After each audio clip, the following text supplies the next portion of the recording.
Sweet Revenge, episode number 2. Say goodbye to your house and your retirement. This wasn't my revenge. It was revenge I witnessed up close and had a front row seat to from beginning to end. Before anything else, a brief note. This story involves serious mental health issues. I served in the U.S. Navy and was stationed at the submarine base in Connecticut.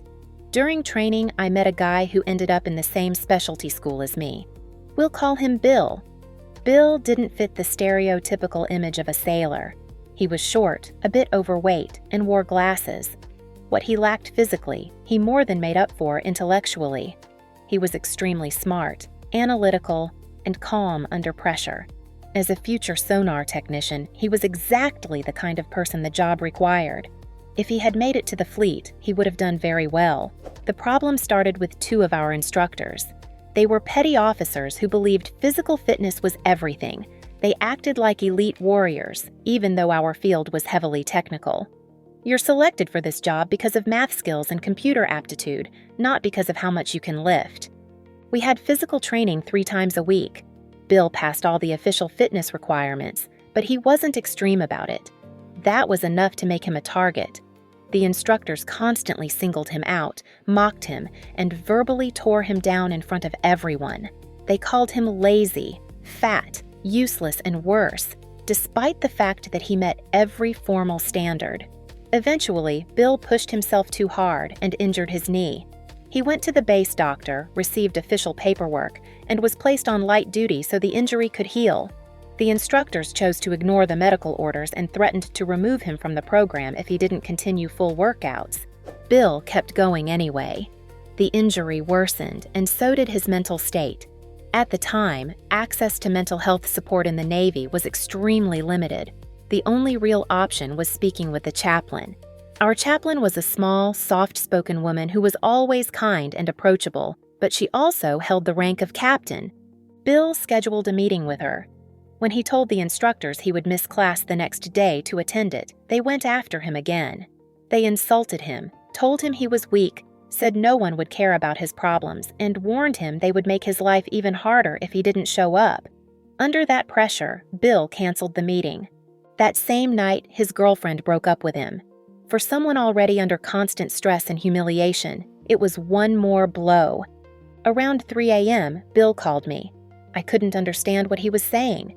I asked if he was okay, but there was no clear response. I assumed it was an accidental call or someone dialing without realizing it and hung up. I still regret that decision. The next day, everything exploded. Several of us were contacted and told Bill was in the hospital after attempting to take his own life. We rushed over as soon as we were able. As we arrived, we passed the chaplain in the hallway. She told us briefly that Bill would survive and that she would not forget what had happened. The expression on her face was something I will never forget. It was pure, controlled anger, completely out of character for someone so gentle. We visited Bill. He could barely speak, but he told us what had been happening, how he'd been treated, and how relieved he was that he was still alive. About a week later, several of us were called into a meeting with the senior chief in charge of the training command. He said he wanted to check on everyone and asked if there had been other issues involving the instructors. We shared what we knew. It felt less like an investigation and more like confirmation. The following day, the instructors were gone. No announcement, no explanation. They were immediately replaced by new personnel. Later, I learned what actually happened. The chaplain went directly to the admiral in charge of the entire base and demanded their immediate removal from service. He agreed. Both instructors were discharged from the Navy. They lost their status, their benefits, and their careers. Because they lived in base housing, they were required to vacate their homes immediately. The Navy provides a one-way ticket home, nothing more. Families, belongings, and housing are no longer the Navy's concern. One of them had served 18 years and was just 2 years away from retirement. He lost everything. The other had 12 years in and lost just as much. With that type of discharge, employment options become extremely limited, especially anywhere connected to government or defense work. Bill, on the other hand, recovered.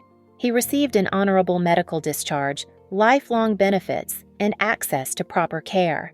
Years later, I saw that he had rebuilt his life, became a police officer, and started a family. Torment me for years, then take my brother's best friend away? Be ready for our revenge.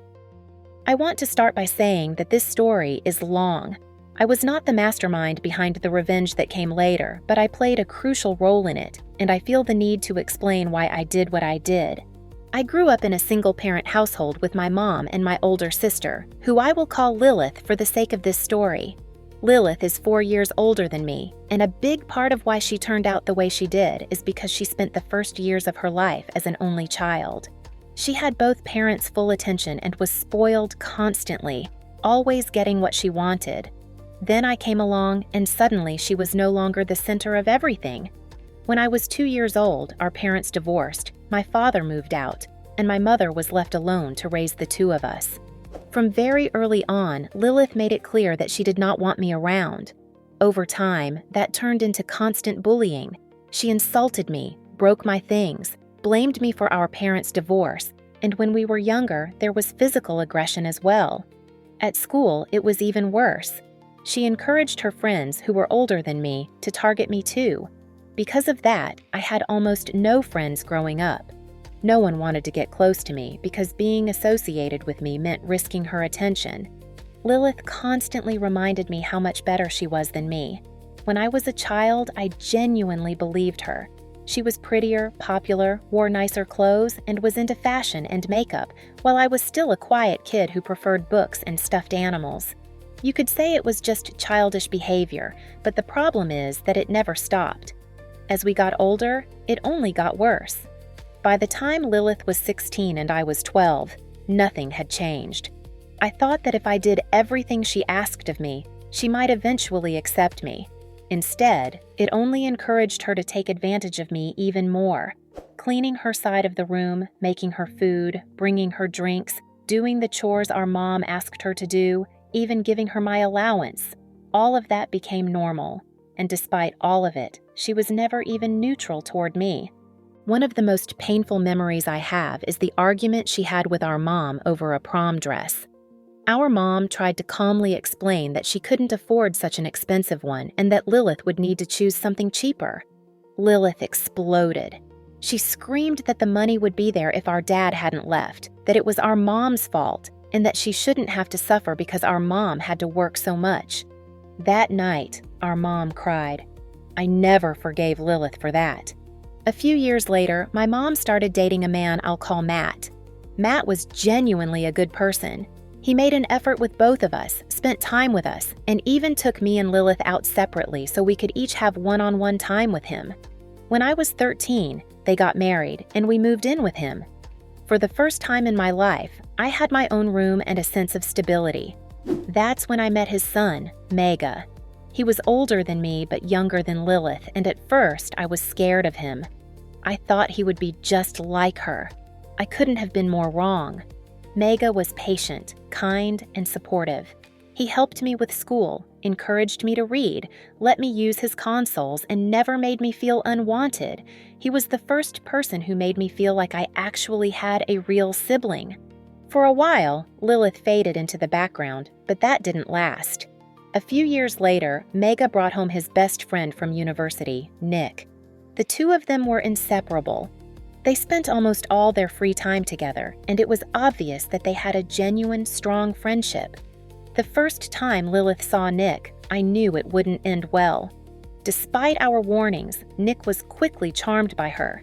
They started dating, and Lilith began doing what she always did best, manipulating people.